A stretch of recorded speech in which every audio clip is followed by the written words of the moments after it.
ඉතින් ඔන්න ළමයි මං අද පොල් කේක් හදන්න තමයි හදන්නේ. ඉතින් මට හිතුණා ඔයාලට වීඩියෝ එකක් අරන් එන්න ඕනේ කියලා. ඉතින් ඉස්සෙල්ලාම මම මේ වගේ සීනි ටිකක් අරගෙන සීනි ග්‍රෑම් 100ක් විතර තමයි මෙතන තියෙන්නේ. ඒක හොඳට කර කරගන්න ඕනේ. සීනි ටික හොඳට කර කරගන්න ඕනේ. ඒ කියන්නේ පැණි ටික හදා ගන්න ඕනේ.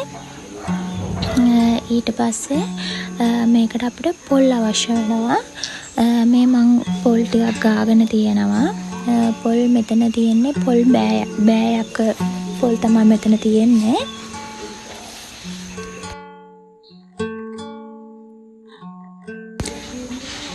ඊට පස්සේ සීනි ටික අවශ්‍ය ප්‍රමාණයට කර වුණාට පස්සේ ඒකට වතුර කෝප්පයක් වගේ එකතු කරගත්තා. ඊට පස්සේ හොඳින් මේ වගේ කවලම් කරගන්න ඕනේ. ඊට පස්සේ හොඳින් කවලම් කරගත්තට පස්සේ ඒකට අපි අර ගාලා තියාගත්ත පොල් ටික දාලා ආයෙ මේ වගේ කවලම් කර ඉන්න ඕනේ. නැත්තම් ඒ ටික හයි වෙන්න බලනවා.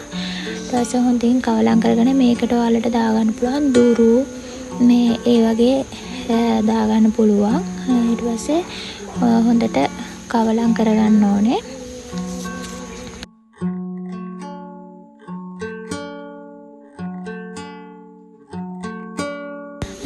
ඊළඟට මම මේ පිටි ග්‍රෑම් 100ක් වගේ අරන් තියනවා. මේ ටික මම මේ හොඳට පෙනරේකින් හලාගෙන තමයි තියෙන්නේ. නැත්තම් කැට හිටිනවා. ඉතින් මේ තියෙන්නේ මං අර හදාගත්ත පොල් පැණි ටික. ඊට පස්සේ පොල් පැණි ටික පාන් පිටියකට එකතු කරගන්න ඕනේ.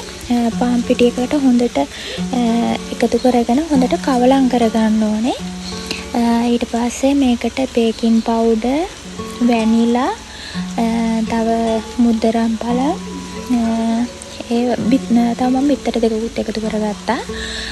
ඒ වගේ එකතු කරගන්න ඕනේ. ඊට පස්සේ රටින්දිත් මේකට එකතු කරගෙන මේ ටික හොඳට කවලම් කරගන්න ඕනේ.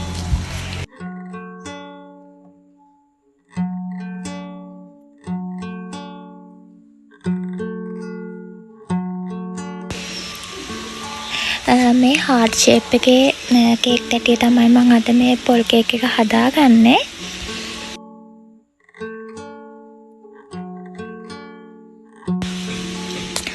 ඊට පස්සේ හොඳින් කවලම් කරගත්තට පස්සේ මේ තැටියට දාගන්න ඕනේ.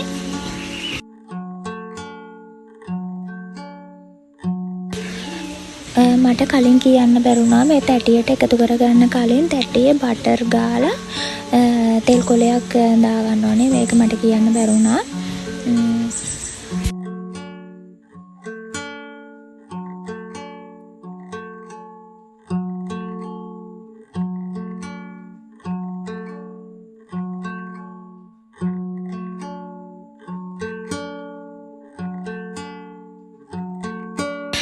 ඊට පස්සේ අපි විනාඩි 30කින් බලමු කොහොමද කේක් එක කියලා.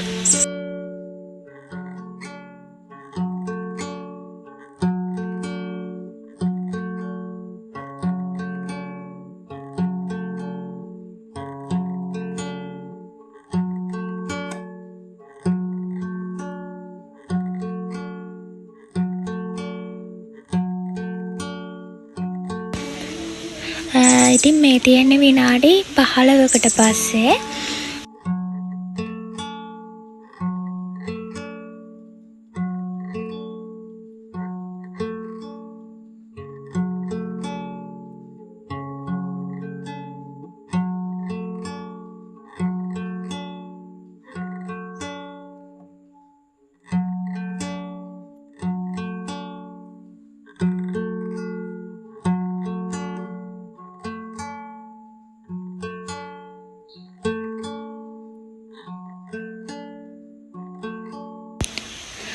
ඉතින් මේ තියෙන විනාඩි 30කට පස්සේ මේ කේක් එක මම හදාගත්තා. ඉතින් ඔයාලටත් අඩු වියදමකින් ඉතා ඉක්මනට හදාගන්න පුළුවන් මේ වගේ කේක් එකක්.